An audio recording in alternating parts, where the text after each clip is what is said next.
നമസ്കാരം.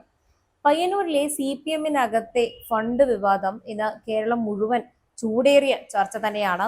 നേതൃത്വത്തെ അണികൾ തിരുത്തണമെന്ന വി കുഞ്ഞികൃഷ്ണന്റെ ഈ പുസ്തകം പുറത്തിറങ്ങിയതോടുകൂടി, അല്ലെങ്കിൽ അദ്ദേഹം ഇതിനു മുന്നോടിയായി മാധ്യമങ്ങളോട് നടത്തിയ വെളിപ്പെടുത്തലോടുകൂടിയാണ് CPM-നകത്ത് മാത്രം ഒതുങ്ങിയിരുന്ന ചർച്ച ഇത്ര കണ്ട് കൊടുമ്പിരി കൊണ്ടത്. പയ്യന്നൂരിൽ അത് ബാനർ യുദ്ധത്തിലേക്ക് കൂടി മാറിയിരിക്കുന്നു എന്നതാണ് പുതിയ അവസ്ഥ. കഴിഞ്ഞ ദിവസം ഈ കുഞ്ഞികൃഷ്ണനെ അനുകൂലിക്കുന്നവർ എന്ന് വേണമെങ്കിൽ പറയാവുന്ന രീതിയിൽ പയ്യന്നൂരിലെ കാരയിലെ സഖാക്കൾ എന്ന പേരിൽ ഒരു ബാനർ പ്രത്യക്ഷപ്പെടുകയാണ്. കള്ളന്മാർക്കും അടിമകൾക്കും പ്രവേശനമില്ല എന്നായിരുന്നു കാരയിലെ സഖാക്കൾ എന്ന പേരിൽ വന്ന ആ ബാനറിൽ ഉണ്ടായിരുന്നത്. ഇതിന് മറുപടി എന്നോണമാണ് പയ്യന്നൂർ തായ്നേരി കുറിഞ്ഞി ക്ഷേത്രത്തിലേക്ക് പോകുന്നയിടത്ത് വലിയ ഒരു കൂറ്റൻ ബാനർ തന്നെ പ്രത്യക്ഷപ്പെട്ടിരിക്കുന്നത്.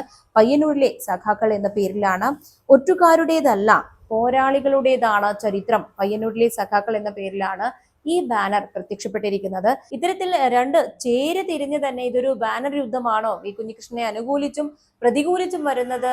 ഇനി വരും ദിവസങ്ങളിൽ ഇത് ഏതൊക്കെ തലത്തിലേക്ക് മാറുമെന്നൊക്കെ നമുക്ക് കാത്തിരുന്ന് കാണേണ്ടതാണ്.